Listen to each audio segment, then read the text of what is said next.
So is your market anxiety real? Yes, definitely. As we can see from just the last 5 years, if every time you have invested at the peak of the market, experiencing 10, 20 to even 30 plus percentage drop in your portfolio value, if you're investing in the S&P 500 index, is a pretty common occurrence. Now, not say pretty common, but it happens once every few years.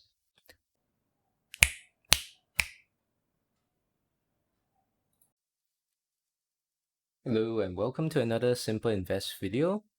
So in this video, in this series of videos, I'll be trying to answer some commonly asked questions by newcomers to investing.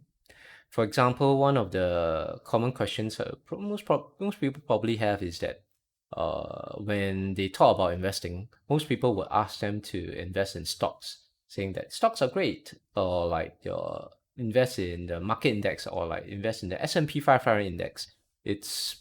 I mean, it keeps going up, but as a newcomer, you have certain anxieties because you have always heard about people losing a lot of money in trading, like maybe the infamous like maybe 5% or 10% of traders actually make money.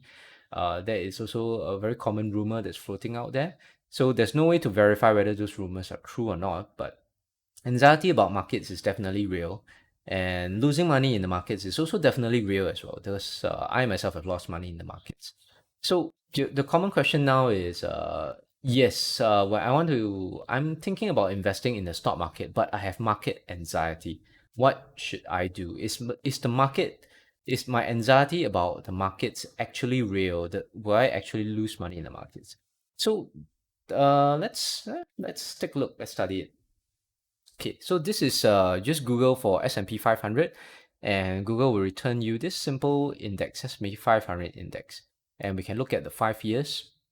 So you can see from 2015. So you can see in this chart from 2015 and all the way, maybe I can zoom in a little bit more.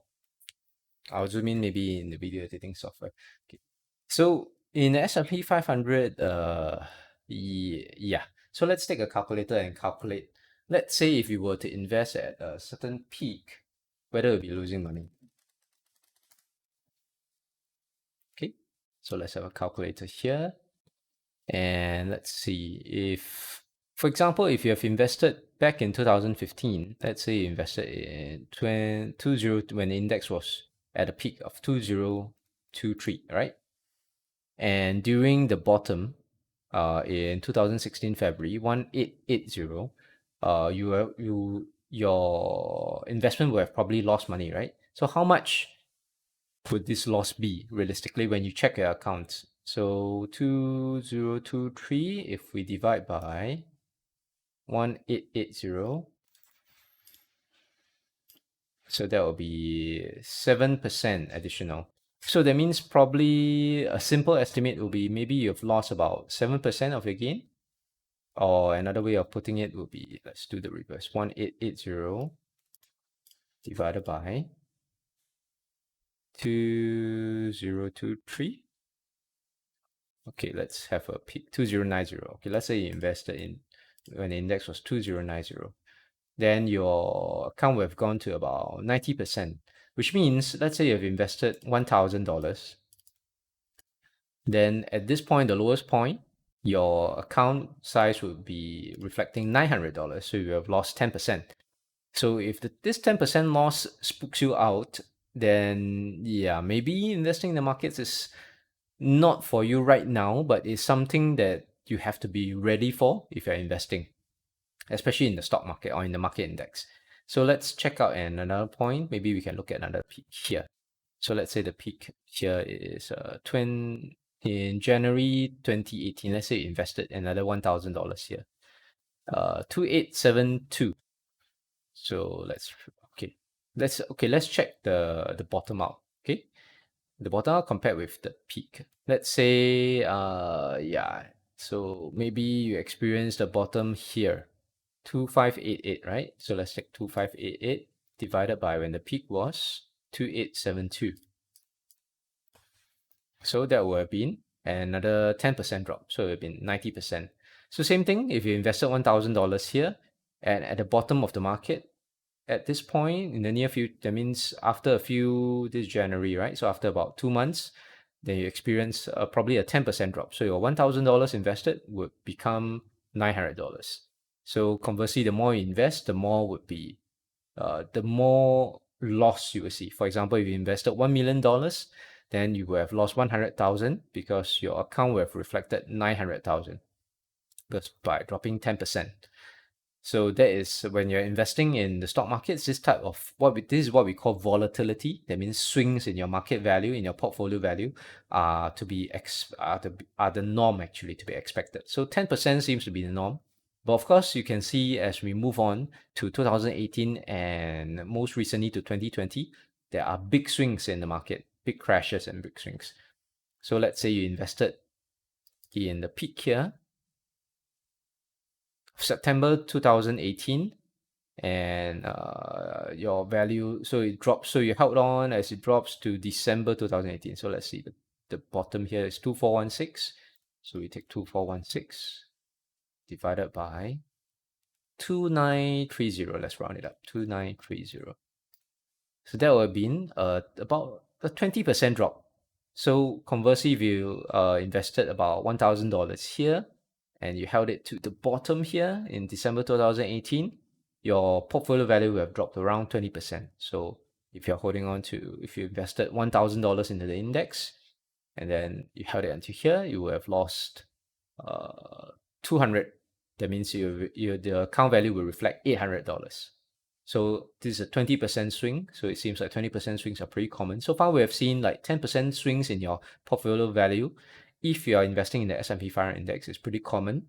And 20% swings are possible as well. So what would be the absolute worst swing? That would be here. If you have invested at the peak of the market here in 14th of February on Valentine's Day, where it was 3380, and you held for the market crash until the bottom of the crash. So this was due to COVID. This was due to the pandemic. 2304. So let's see how bad was this. 2304 divided by 3380. 3380. Okay, that would have been 68. So it's about 32% drop in your portfolio value.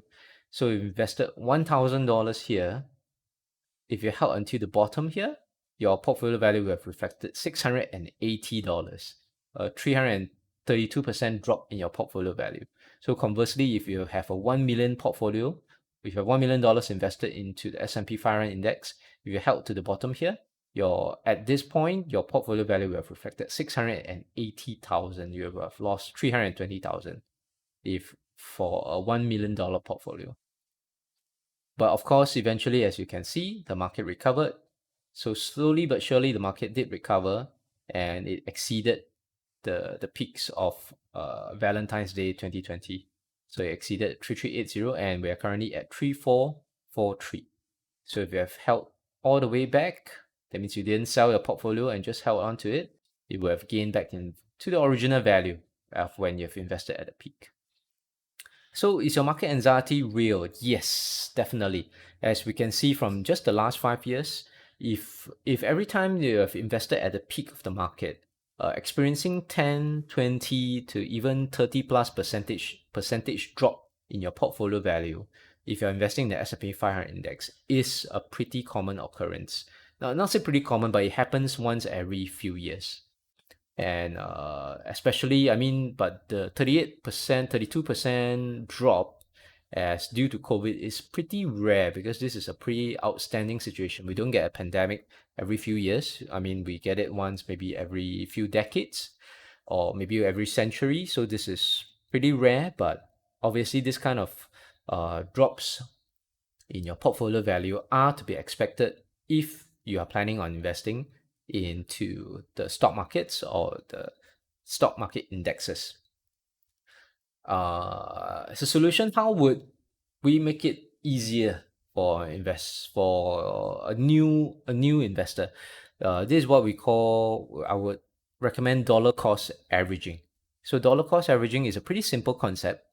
basically it means do not put all your eggs in one basket, or like don't invest everything in or maybe I'll put it, don't invest everything in a lump sum, because by not putting all your eggs in one basket is what we call diversification, where you take your maybe like $1,000 and you split aside your assets, and $100 you invest in a separate company or in a separate sector. So that is what we call diversification.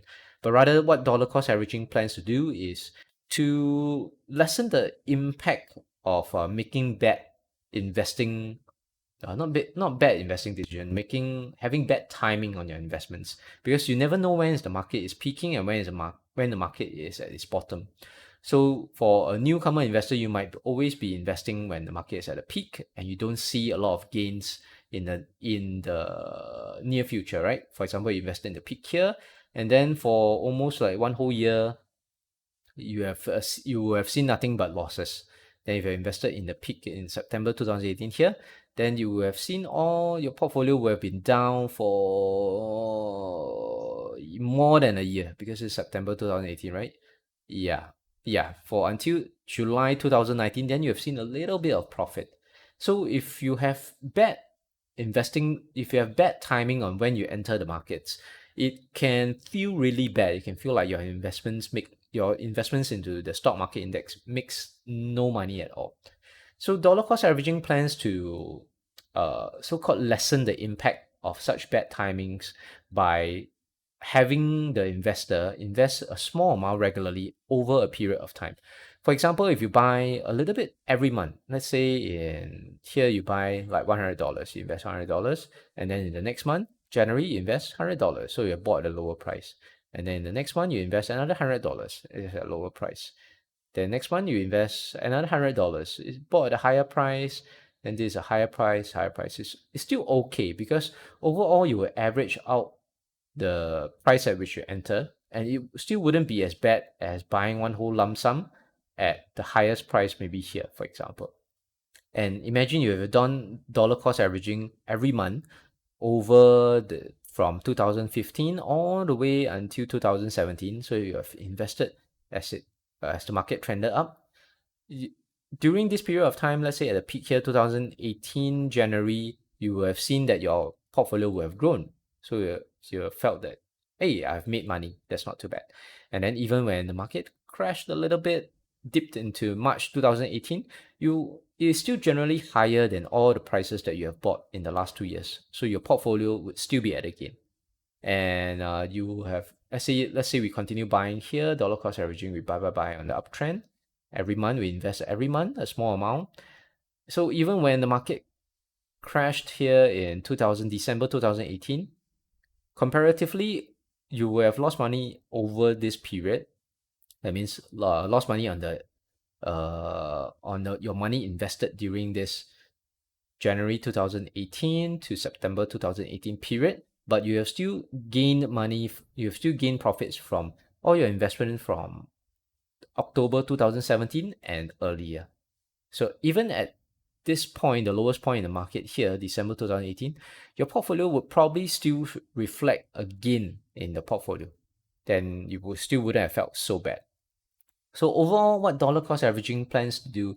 Dollar cost averaging is a pretty good method for newbie investors or newcomers to the investing scene, especially if you're investing in volatile assets such as stocks or stock market index and so on.